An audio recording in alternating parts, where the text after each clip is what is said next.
बिस्मिल्लाहिर्रहमानिर्रहीम। सबसे पहले आज का हमारा टॉपिक है न्यूमोथोरेक्स। न्यूमो का मतलब होता है एयर, ठीक है। थोरेक्स मींस के थोरेसिक कैविटी। तो इसमें प्रॉब्लम क्या आ रही है कि कल हमने पढ़ा था कि ये आपके लंग्स होते हैं और लंग्स को सराउंड किसने किया हुआ है? आपकी प्लूरल ने सराउंड किया हुआ है। जिसने इंटरनली सराउंड किया हुआ होता था उसको हम दूसरा विजुअल प्लूरा कह देते थे, और जो आपकी चेस्ट कैविटी के साथ अटैच थी उसको हम पेराइटल प्लूरा कह देते थे। कल हमने पढ़ लिया था कि अगर इधर क्या हो जाए, फ्लूइड अकामुलेट हो जाए, तो इसको हम क्या कह देते थे? प्लूरल एफ्यूजन कह देते होते थे। अब क्या है कि अगर आपकी ये जो प्लूरल स्पेस है, इधर आपने एयर को अकोमोलेट करवा दिया है, इधर एयर आ जाएगी, तो इसको हम क्या कह देंगे? न्यूमोथोरेक्स। नेम से ही जाहिर है, न्यूमो एयर, ठीक है। क्या है कि आपका ये वाली जो प्लूरल स्पेस है उधर एयर कलेक्ट हो रही है, इसको हमने न्यूमोथोरेक्स कह दिया।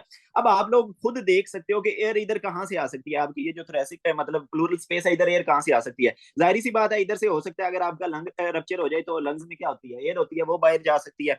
अब आप लोग सोच रहे होंगे कि लंग्स क्यों रप्चर होंगे, तो लंग्स क्यों रप्चर हो सकते हैं, इनकी डिफरेंट काजेज हो सकती हैं। अगर तो फॉर एग्जांपल क्या हो कि इधर कोई सिस्ट वगैरह बनी हुई हो, वो जो सिस्ट है, सिस्ट हम किसको कहते थे? कोई फ्लूइड फील्ड थैली सी बनी हो, फॉर एग्जांपल ये आपका लंग है और इधर कोई फ्लूइड फील्ड थैली बनी हुई है, ये रप्चर हो जाएगी। तो जाहिर सी बात है, ये जब रप्चर होगी तो इधर से क्या है कि एयर सारी बाहर आ जाएगी, आपकी प्लूरल स्पेस में आ जाएगी।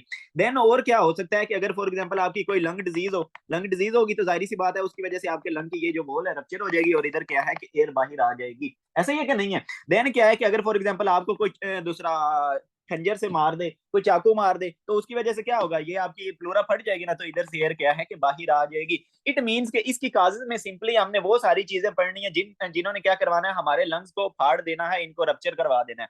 अब इन्होंने क्या किया कि इसको हमने मेनली दो काजेज में डिफरेंशिएट कर लिया। एक हमने लिख दिया कि प्राइमरी, दूसरी हमने लिख दी सेकेंडरी। प्राइमरी का मतलब है कि आपका ना इधर कोई प्राइमरी लंग के अंदर प्रॉब्लम हो रहा है, मतलब कोई डिजीज वगैरह नहीं होगी, वैसे ही कोई लंग के अंदर इस तरह का प्रॉब्लम हुआ है जिसकी वजह से क्या है कि ये आपके लंग्स इधर से रप्चर हो जाएंगे, और देन क्या है कि इधर आपकी एयर आ जाएगी। मींस के फॉर एग्जांपल क्या हो कि इधर एक कोई सिस्ट सी बन जाए, सिस्ट क्या कहते हैं, सिस्ट बन जाए, या इस तरह करके ब्लैब सा बन जाए। सिस्ट क्या होती है आपकी? फ्लूइड फील्ड पॉकेट को हम क्या कह देते हैं? सिस्ट कह देते हैं। ऐसे ही है कि नहीं है? और हम ये दूसरा क्या कहते हैं, ब्लैब वगैरह किसे कहते हैं, वो भी इसी तरह करके हमारा सिस्ट की तरह की समझो स्ट्रक्चर होता है। तो ये जो ब्लैब या सिस्ट बनेगा, इसकी वजह से आप देख सकते हो कि अब इधर की वॉल क्या होगी, वीक हो गई है, तो ये रप्चर हो सकते हैं। अगर ये रप्चर होंगे तो जाहिर सी बात है एयर इधर आ जाएगी। तो ये होते हैं आपके प्राइमरी स्पॉन्टेनियस न्यूमोथोरेक्स। स्पॉन्टेनियस क्यों का? जाहिर सी बात है, अचानक से क्या होगा कि आपका इधर एयर आ जाएगी, तो इसको हमने कह दिया प्राइमरी स्पॉन्टेनियस न्यूमोथोरेक्स। क्यों हो रहा था? Due to rupture of apical subpleural bleb, ठीक है।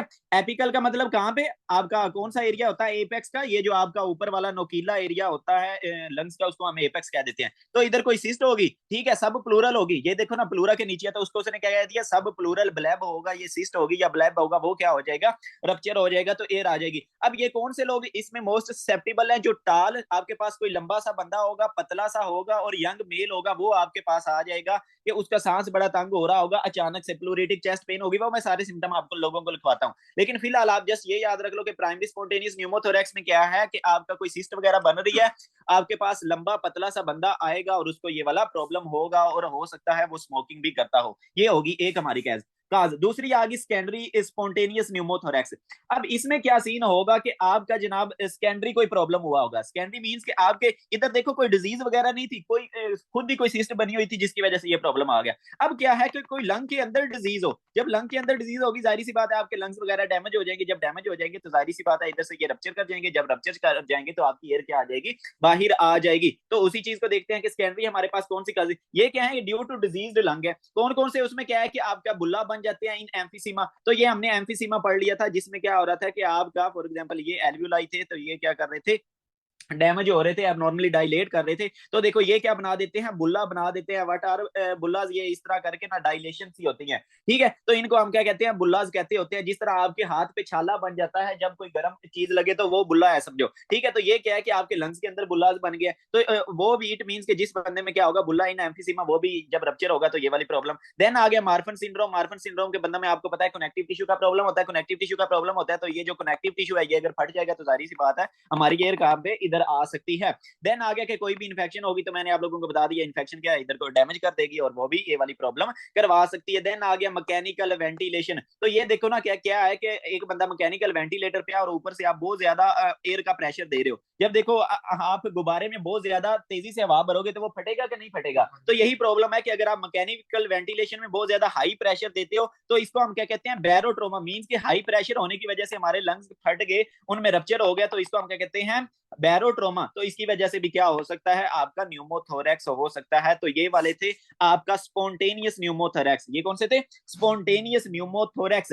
देन आगे हमने पढ़ना है टेंशन न्यूमोथोरेक्स।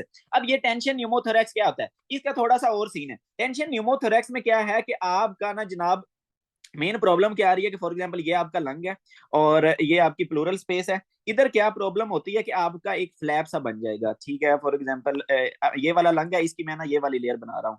फॉर एग्जांपल क्या हुआ कि आपका इधर एक फ्लैप सा बन गया, ये वाली वॉल रप्चर हो गई है। इधर क्या है, आपका लंग्स है, ठीक है। और इधर क्या है, आपकी प्लूरल, ये वाली जो जगह है ये क्या है, प्लूरल स्पेस है। अब देखो जब बंदा क्या करेगा, ये टेंशन न्यूमोथोरेक्स में प्रॉब्लम आ रही है, जब बंदा इंस्पायर करेगा, वो सांस लेगा, तो इधर आपको पता है एयर आएगी कि नहीं आएगी, हमारे लंग्स के अंदर एयर आएगी। जब वो एयर आएगी तो ये देखो ये फ्लैप वाला रास्ता मिल जाएगा और वो कहां पे आ जाएगी, आपकी प्लूरल स्पेस के अंदर आ जाएगी। देन क्या है कि बंदा एक्सपायरेट करेगा, सांस को बाहर निकालेगा। देखो जब आप एक्सपायरेट करते हो तो आपकी जो चेस्ट कैविटी है इधर की तरफ प्रेशर डालती है। जब देखो ये इधर की तरफ प्रेशर डालेगी तो ये वाला जो फ्लैप होगा ये बंद हो जाएगा। अब देखो इधर से एयर वापस जा सकेगी, नहीं जा सकेगी। इट मींस के ये वन वे वॉल्व बन गया। जब बंदा इंस्पायर करेगा तो इधर एयर आती जाएगी आती जाएगी। मींस के ये जो गुब्बारा है इसमें आप एयर भरते जा रहे हो भरते जा रहे हो, तो इधर देखो आप बहुत ज्यादा एयर भर दोगे, ठीक है। तो ये प्रॉब्लम हो रही होती है टेंशन न्यूमोथोरेक्स में। क्या है कि एयर एंटर कर रही है लेकिन एग्जिट नहीं कर रही, ठीक हो गया, एयर एंटर कर रही है लेकिन एग्जिट नहीं कर रही। अच्छा अब ये किसकी वजह से हो सकता है, can be any from the above. Means के इनमें से कोई भी काज हो सकता है जिसकी वजह से इस तरह का रप्चर हो जाए। मींस के जिस अगर तो फॉर एग्जांपल इस तरह का रप्चर हो ना, फॉर एग्जांपल ये आ गया, ये देखो इसमें ये है कि आपकी एयर इधर भी आ सकती है वापस भी जा सकती है। लेकिन क्या है कि अगर इस तरह का रप्चर हो जाए कि जिसमें आपका ये फ्लैप बन जाए तो इसमें एयर आ तो जाएगी लेकिन अंदर नहीं जा सकेगी, क्योंकि ड्यूरिंग एक्सपायरेशन आप उसको क्या कर दोगे, कंप्रेस कर दोगे। अच्छा अब क्या है कि इंक्रीज ट्रैपिंग एयर आपका हो जाएगा और इसको हम क्या कहते होते हैं, टेंशन न्यूमोथोरेक्स कहते होते हैं। अब इसमें ये चीज बड़ी इंपॉर्टेंट है कि आपका जो ट्रैकिया होगा वो डेविएट कर जाएगा। अगर फॉर एग्जांपल इधर मैं आपके लंग्स बनाऊं, ठीक है, ये आपके लंग्स हैं, तो ऊपर से आपको पता है ट्रैकिया इस तरह आ रहा होता है और ये दो ब्रांचेस दे रहा होता है। अब क्या हुआ कि फॉर एग्जांपल ये वाला ये इसकी प्लूरल स्पेस है इस वाले लंग्स की, इधर प्रेशर बहुत ज्यादा बड़ा है, इधर एयर बहुत ज्यादा अकोमोडेट हो गई है। तो ये बताओ कि ये इस पे प्रेशर डालेगी कि नहीं डालेगी ट्रैकिया पे, तो आपका ट्रैकिया कहां पे डेविएट करेगा, दूसरी साइड पे डेविएट कर जाएगा। ऐसे ही है कि नहीं है। तो इट मींस कि आपका जो ट्रैकिया है वो डेविएट कर गया टुवर्ड्स अपोजिट साइड। बड़ा इंपॉर्टेंट एमसीक्यूज है कि आपका ट्रैकिया टेंशन न्यूमोथोरेक्स में किस तरफ डेविएट करता है, deviates away from the opposite affected side, ठीक हो गया। तो इसकी वजह से अब ये इसमें प्रॉब्लम क्या आया कि आपका लीड इंक्रीज हुआ, इंट्राथोरेसिक प्रेशर, इधर क्या है कि प्रेशर बहुत ज्यादा बढ़ गया, जिसकी वजह से आपकी जो मेडिएस्टिनल डिस्प्लेसमेंट होगी। मेडिएस्टिनल डिस्प्लेसमेंट का क्या मतलब है, आपको पता है ना कि ये लंग्स के दरमियान में ये जो सारे स्ट्रक्चर्स होते हैं इनको हम क्या कहते हैं, मेडिएस्टिनल स्ट्रक्चर्स कहते हैं। तो आप देखो इधर प्रेशर बढ़ा हुआ है तो ये सारे स्ट्रक्चर्स क्या है कि अपोजिट साइड पे डिस्प्लेस हो जाएंगे। ऐसा ही है कि नहीं है। इट मींस फॉर एग्जांपल अगर हम इस बंदे का एक्सरे देखें, एक्सरे में आपको क्या मिलेगा कि ये देख सकते हैं कि आपका ये होती है ना आपकी मेडिएस्टिनम, जो दरमियान में स्पेस होती है लंग्स की, इसको मेडिएस्टिनम। तो ये आप देख सकते हो कि इसकी क्या हुई पड़ी है, डेविएटेड हुई पड़ी है। ये भी मैं आप लोगों को एक्सरे दिखाता हूं। तो ये मेडिएस्टिनल डिस्प्लेसमेंट हो सकती है। दूसरी बात देखो इधर प्रेशर बढ़ा हुआ है, ऐसा ही है कि नहीं है। तो आपको पता है ऊपर से आपकी वेना केवास है और नीचे से भी आपकी इंफीरियर वेना केवास वगैरह ये सारी वेना केवास आ रही होती है। तो अब ऊपर आपकी थोरैक्स है, ऐसा ही है कि नहीं है। अब देखो क्या होगा कि इधर प्रेशर बढ़ा हुआ है, तो ये बताओ कि ये जो इसके नीचे से पाइप गुजर रहे हैं वो कंप्रेस होंगे कि नहीं होंगे, हो जाएंगे ना, वेरी गुड। अब देखो नीचे से जब आपकी वेना केवास कंप्रेस, जो कि आपके हार्ट की तरफ ब्लड वापस लेके आ रही थी, वो कंप्रेस होंगी। जब वो कंप्रेस होंगी तो अब आपके हार्ट की तरफ ब्लड वापस आ सकेगा। फॉर एग्जांपल ये हार्ट है आपका, तो आपकी आपको पता है इंफीरियर वेना केवा लेके आ रही होती है, सुपीरियर वेना केवा वगैरह लेके आ रही होती है। अब इधर क्या है कि प्रेशर बढ़ा हुआ है तो ये क्या हो जाएंगी, कंप्रेस हो जाएंगी। अब इधर से ब्लड आ सकेगा वापस राइट एट्रियम में, नहीं आ सकेगा, ना राइट वेंट्रिकल में जाएगा, ना आपके लेफ्ट हार्ट में जाएगा, ना लेफ्ट वेंट्रिकल में, और देन ना आपकी बॉडी की तरफ जाएगा। इट मींस कि अगर आपसे कोई पूछे कि न्यूमोथोरेक्स में बंदा मरेगा क्यों, तो आपने कहना है शॉक की वजह से। अब देखो जाहिर सी बात है आपका वेनस रिटर्न ही नहीं हो रहा, वेनस रिटर्न ही नहीं हो रहा, तो जाहिर सी बात है आपके लेफ्ट हार्ट में कहां से ब्लड आएगा। जब आपके लेफ्ट हार्ट में ही ब्लड नहीं आएगा तो आपकी बॉडी को कहां से ब्लड मिलेगा। तो बॉडी में जब आपकी ब्लड जाएगा ही नहीं तो इसकी वजह से क्या है कि आपका बीपी बहुत ज्यादा ड्रॉप हो जाएगा। पाइप में पानी कम हो तो प्रेशर कम ही होगा ना। तो आपके अब पाइप में पानी कम आ रहा है तो इसको मैं कह सकता हूं कि शॉक, ऐसा ही है कि नहीं? सडन शॉक, दूसरा ड्रॉप इन बीपी, इसको हम क्या कह देते हैं, शॉक कह देते होते हैं। तो इस बंदे को क्या हो जाएगा, शॉक हो जाएगा। जाहिर सी बात है, इधर कम ब्लड आ रहा है, आपके ब्रेन को, आपके दूसरे ऑर्गन्स को कम ऑक्सीजन मिलेगी और बंदे की क्या हो जाएगी, डेथ हो जाएगी। तो ये काज बनता है न्यूमोथोरेक्स वाले बंदे की डेथ का। तो अब आप लोग सोच रहे होगे कि हम इसको बचाएंगे कैसे। आप लोग डॉक्टर, जो आपके पास बंदा न्यूमोथोरेक्स वाला आ गया, तो आपने इसको कैसे बचाना है? आपने नीडल मार देनी है डायरेक्टली। नीडल कहां पे मारनी है आपने, ये जो आपका ये देखो प्यारी सी आ रही है क्लेविकल, इसका आपका ये जो होता है ना मिड क्लेविकुलर लाइन, और इधर सेकंड इंटरकोस्टल स्पेस, इधर आपने नीडल मारनी होती है। मींस के फॉर एग्जांपल ये गुब्बारा है, हवा से भरा हुआ है, आप इधर नीडल मारोगे, इससे हवा सारी बाहर निकल जाएगी। जब बाहर निकल जाएगी, हवा की वजह से तो सारा मसला बना हुआ था, तो बंदे की तबीयत क्या हो जाएगी, ठीक हो जाएगी। मींस के सिर्फ आपकी एक प्रॉपर ट्रीटमेंट की वजह से बंदे की जान बच गई। छोटी सी ट्रीटमेंट थी कि आपने नीडल मारनी थी, ऐसा ही है कि नहीं है? तो आपने, अगर आपसे कोई पीछे पूछे कि इमीडिएटली आपने क्या करना होता है, तो नीडल डीकंप्रेशन, इसको हम क्या कहते होते हैं, नीडल डीकंप्रेशन। कहां पे? Mid clavicular line, second intercostal space में आपने नीडल मारनी होती है। दूसरा काम क्या करना है कि फॉर एग्जांपल आप उसको मसला ज्यादा है, तो आपने देन दूसरा काम ये करना है कि चेस्ट ट्यूब प्लेसमेंट कर देनी है। मींस के इधर आप पक्का पक्का, फॉर एग्जांपल ये आपके लंग्स हैं, ये प्लूरल स्पेस है, तो इधर आप पक्की पक्की एक ट्यूब रख दोगे, जो कि क्या है कि अगर इधर कोई आएगी तो उसको बाहर निकालती जाएगी।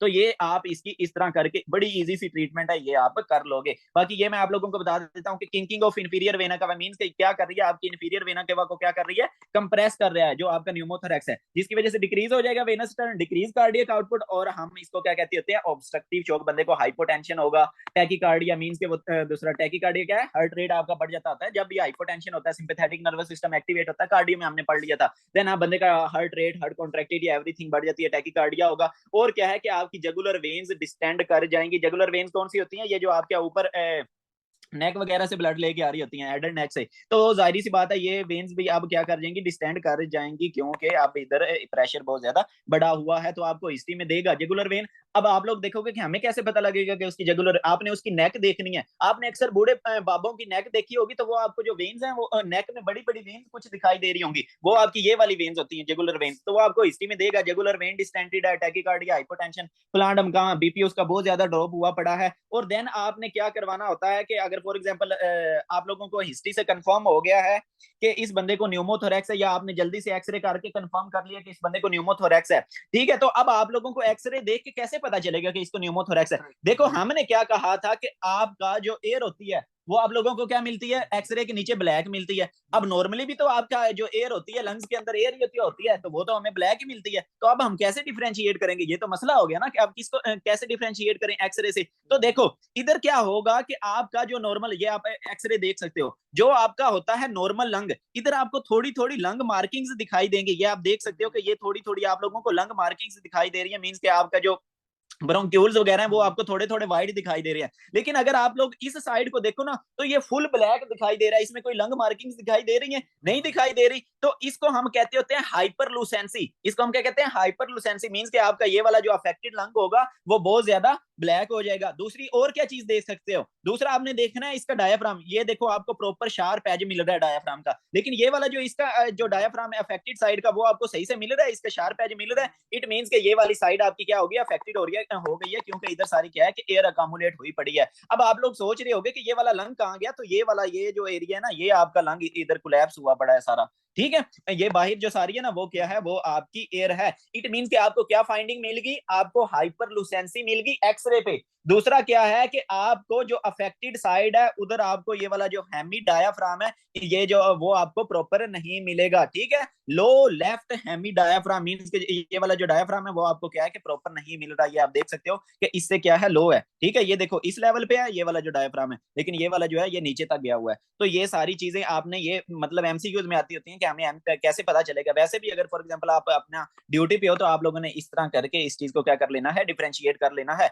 दूसरी बात हमने क्या कही थी कि इस बंदे की जो मेडिएस्टिनम होगी, मेडिएस्टिनम कौन सी होती है, आपको पता है, लंग्स के दरमियान में जो स्पेस होती है, जिसको जिसमें हार्ट होता है आपका, ये ट्रैकिया वगैरह, इसोफेगस, ये सारी चीजें होती हैं, उसको हम क्या कहते होते हैं, आपकी मेडिएस्टिनम कहते होते हैं। तो नॉर्मली क्या होती है, ये आपको पता है कि बिल्कुल इधर दरमियान में होती है, ऐसा ही है कि नहीं है? लेकिन ये वाला जो बंदा है, इसकी आप देख सकते हो कि ये मेडिएस्टिनम में क्या है कि वो वाले स्ट्रक्चर्स होते हैं जिनमें हमारा मोस्टली फ्लूइड वगैरह होता है, तो वो आपको क्या अपीयर करती होती है, व्हाइट अपीयर करती होती है। लेकिन इस बंदे की आप व्हाइटनेस देख सकते हो कि ये इधर दूसरी तरफ डेविएटेड हुई पड़ी है, ऐसा ही है कि नहीं है? इट मींस कि इस बंदे को क्या है, इस बंदे को जनाब ये टेंशन न्यूमोथोरेक्स है। ये वाली जो फाइंडिंग है ना, ये आप लोगों को ये स्पॉन्टेनियस न्यूमोथोरेक्स में नहीं मिलती। ये मस्ट याद रखना है कि आपका ये जो टेंशन न्यूमोथोरेक्स होता है, इसमें आपको ये फाइंडिंग मिलती है कि आपका जो ये मेडिएस्टम है वो डेविएटेड होती है, या ट्रैकिया जो है वो आपका क्या होता है, डेविएटेड होता है टुवर्ड्स द अपोजिट साइड। और ये जो आपकी होती है ना स्पॉन्टेनियस न्यूमोथोरेक्स, या तो इसमें कुछ बुक्स पे है, मतलब ये वाली जो बुक है हमारी फर्स्ट एड, इस पे लिखा हुआ है कि डेविएट होता ही नहीं,